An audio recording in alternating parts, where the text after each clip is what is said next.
So hello students, welcome back to another video. And जैसा कि आपको पता है कि अब आप फोर्थ सेमेस्टर में आ चुके हैं, तो आपको सारे फोर्थ सेमेस्टर के सब्जेक्ट तो मालूम चल गए होंगे। अगर नहीं मालूम चले हैं तो हम आपको मालूम करा देते हैं, ठीक है।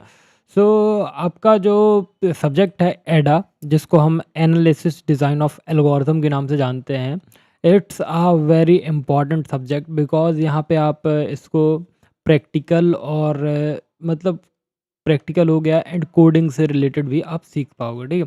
तो मैं आपको सबसे पहले एक जेन्युइन चीज़ बता देता हूँ कि आप जो एडा और डीएसए पढ़ते हो, उसके क्वेश्चन आपको, जैसे आप टीसीएस के कैंपस में बैठोगे तो टीसीएस के कैंपस में आते हैं। सो प्लीज़ मेरे भाइयों और मेरी बहनें जितनी भी देख रही हैं इस वीडियो को, सो प्लीज़ आप लोग इसको सिर्फ पेपर में पास होने के लिए ना पढ़ें, because it's a very very important subject. Because आपने थर्ड सेमेस्टर में डीएसए पढ़ा होगा, तो डीएसए का फुल फॉर्म होता है डेटा स्ट्रक्चर एल्गोरिथम्स, ठीक है। एंड ये जो सब्जेक्ट है, ये जो एडा बोला जाता है, इसको शॉर्ट फॉर्म में एडीए, ठीक है।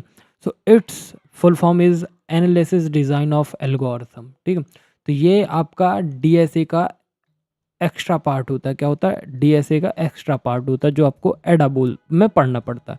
तो देखो, मैं आपको बात बताऊं कि यहाँ पे आपको सिर्फ 5 यूनिट्स मिलेंगे, एंड 5 यूनिट अगर आप अच्छे से कर लेते हो तो आप ये समझो कि आपका एग्ज़ाम आरजीबीबी का, देखो अभी हमारे पास क्या है, अभी हमारे पास है, अभी मार्च चल रहा है, आपका मार्च, अप्रैल, मई एंड जून। तो हमारे पास 4 महीने हैं, एंड 4 महीने सफिशिएंट टाइम है हमको एडा पढ़ने के लिए एंड अदर सब्जेक्ट पढ़ने के लिए। सो जितने भी लोग इस वीडियो को देख रहे हैं, तो मैं एक चीज़ बता दूं कि अभी हम आपको सिर्फ पास कराने के लिए नहीं वीडियो बनाएंगे। अभी हम आपको एकदम स्क्रैच से डीप, मतलब जीरो से हीरो लेवल तक का पढ़ाने वाले हैं, ठीक है। एंड मैंने खुद अच्छे से पढ़ा हुआ है एडा, एंड मैंने समझा कि आप लोगों को अभी से क्लासेस आपकी लेना या आपको पढ़ाना शुरू कर देना चाहिए, क्योंकि एग्ज़ाम टाइम पे तो आप सिर्फ पेपर के लिए पढ़ते हो, बट अभी आपको अपने स्किल्स, करियर और फ्यूचर में प्लेसमेंट लेने के लिए पढ़ना है, ठीक है। तो देखो, सबसे पहले आपका आता है कि देखो टॉपिक अब हम डिसाइड कर लेते हैं, मतलब टॉपिक क्या, सिलेबस हम देख लेते हैं। तो there are 5 units. First is algorithm and second is study करना है आपको ग्रीडी के बारे में। फिर आपको कॉन्सेप्ट ऑफ डायनेमिक प्रोग्रामिंग, बहुत से लोगों ने डायनेमिक प्रोग्रामिंग नहीं सुनी होगी, and back tracking and binary search tree. तो देखो, मैं बताऊं तुमको कि ये, अगर आप इसको मतलब अगर आप रेगुलरली क्लास लेती हो, मेरी लो, कॉलेज में लो, या आप किसी और जगह लो, तो इसका ये मतलब नहीं है कि सिर्फ आप मेरी ही क्लासेस लो। आप कहीं से भी क्लास ले रहे हो, अगर आप डेली इसको 10 मिनट या 1 घंटे पढ़ रहे हो, तो मान के चलो कि ये आपसे बहुत अच्छे से बन जाएगा, ठीक है। अगर आप इस पे थोड़ा सा इधर उधर करोगे तो प्रॉब्लम हो जाएगी। एंड जो आपका पेपर है, वो क्या आता है, पेपर में भी आपके न्यूमेरिकल्स आते हैं। तो देखो, सबसे पहले आपको पढ़ना है एल्गोरिथम। एल्गोरिथम में क्या पढ़ना है, एल्गोरिथम होता क्या है, डिजाइनिंग एल्गोरिथम क्या है, एनालाइजिंग एल्गोरिथम क्या है, asymptotic notation. It's very important भाई। असिम्प्टोटिक नोटेशन बहुत ज़्यादा ज़रूरी है। हीप एंड हीप सॉर्ट, ठीक है।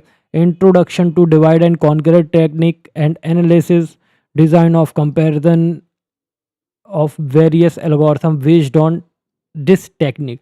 फिर आपका आता है एग्जाम्पल बाइनरी सर्च का, merge search, quick sort, extension matrix, application, multiplication. तो ये तो भाई देखो, आप इसमें बहुत, मतलब ये आपको पूरा एल्गोरिथम के बारे में आपको बेसिक्स पढ़ने भाई। ये अगर तुम बेसिक्स छोड़ दोगे तो तुमको बहुत प्रॉब्लम जाएंगे, ठीक है। एंड अब हम बढ़ते हैं ग्रीडी की तरफ। तो देखो, जो ये स्टडी ऑफ ग्रीडी स्ट्रेटजी ना, तो मैं तुमको बता दूं, जो इसमें आपका जॉब सीक्वेंसिंग विद डेडलाइन है अभी 2025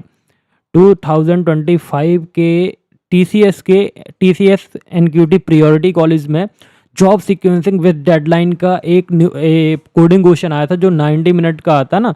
अभी आई थिंक आप लोगों को नहीं पता होगा, तो 2 कोडिंग क्वेश्चन आते हैं, एक में आपको 35 मिनट मिलता है, एक में 90 मिनट मिलते हैं। तो जो जो जो आपका बड़ा वाला क्वेश्चन था ना, 90 मिनट वाला, उसमें जॉब सीक्वेंसिंग विद डेडलाइन वाला क्वेश्चन पूछा गया। तो सेकंड यूनिट में ग्रीडी की स्ट्रेटेजी पढ़नी है आपको, एंड इसके स्टडी करनी है। Example of greedy method like optimal merge pattern, half man coding, minimum spanning tree, next step problem, job sequence with deadline and single source shortest path algorithm. इसको आप डिस्गस्ट्रा भी बोल सकते हो। तो देखो यहाँ पे इन ये सारी चीज़ें आपको न्यूमेरिकल में पूछी जाती हैं एंड बहुत ज़्यादा important.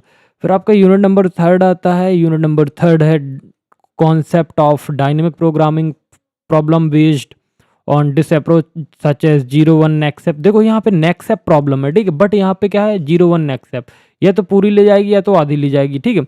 Multi stage graph, reliability design and flawed Vercel algorithm. तो देखो ये आप 3 यूनिट हो गई हैं। तो ये देखो ये सब्जेक्ट जो है CS में भी है, डेटा साइंस में भी है और AIML में भी है। तो भाई जिस जिस जिस ब्रांच को ये सब्जेक्ट लग रहा है ना, तो प्लीज़ आप फॉलो करिएगा एंड आपको इसमें बहुत मज़ा आने वाला है। ये मेरी 100% गारंटी है, क्योंकि मैं आपको बता रहा हूँ कि मैंने इसको खुद अच्छे से पढ़ा है एंड मैंने बहुत डीप डाउन इस सब्जेक्ट को अच्छे से पढ़ा हुआ है। तो प्लीज़ आप लोग फॉलो करिएगा एंड मेरी पर्सनल गारंटी है कि आप अगर कंटिन्यूसली 4 महीने तक पढ़ते हैं तो आपका बहुत अच्छे से इस सब्जेक्ट का बेस मजबूत हो जाएगा, ठीक है।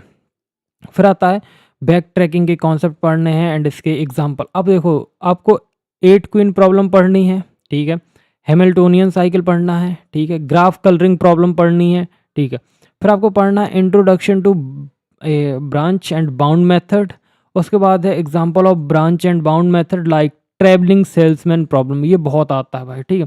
फिर आपको पढ़ना meaning of lower bound theory and its use in problem solving algebraic problem, introduction to parallel algorithm. तो यहाँ पे देखो जो आप कलरिंग प्रॉब्लम है वो शायद आप डिस्क्रीट में पढ़ के आए होंगे। 8 क्वीन प्रॉब्लम आपको नया नया है, हैमिल्टोनियन साइकिल आपको नया एंड ट्रैवलिंग सेल्समैन प्रॉब्लम भी आपको नया। तो भाई इनको अच्छे से पढ़ना पड़ेगा, ठीक है। फिर लास्ट में आता है आपका यूनिट नंबर 5। यूनिट नंबर 5 में क्या, बाइनरी सर्च ट्री आप पढ़े हैं DSA में। हाइड बैलेंस ट्री किसको बोला जाता है, AVL को, ठीक है।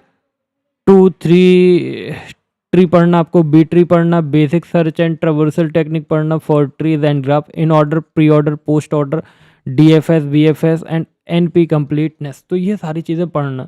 अगर आपको ये सिलेबस चाहिए है, मतलब आपके सारे सब्जेक्ट का सिलेबस चाहिए, तो प्लीज़ आप मेरे को कमेंट कर देना, मैं आपको अपने टेलीग्राम चैनल पे प्रोवाइड कर दूंगा।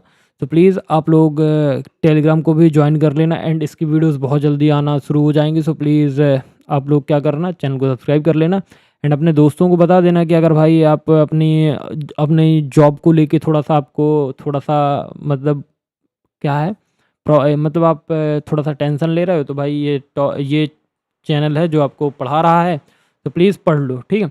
एंड बाकी हमारा जो कोडिंग चैनल है तो प्लीज़ उसको भी सब्सक्राइब कर लेना, क्योंकि हम वहाँ पे आपका जो फ्यूचर से रिलेटेड क्या है, आपकी जो प्रॉब्लम्स है, लाइक आपको कोडिंग नहीं आती, ये नहीं आता, वो नहीं आता, तो वो चीज़ें वहाँ पे होंगी। So please coding channel subscribe कर लेना, लिंक डिस्क्रिप्शन पे। बाकी all the best for upcoming classes and सारा बैच फ्री ऑफ कॉस्ट होने वाला है एंड सारे नोट्स फ्री ऑफ कॉस्ट होने वाले हैं, ठीक है। सो प्लीज़ अपन जल्दी से पढ़ लेंगे, ठीक है। So thank you.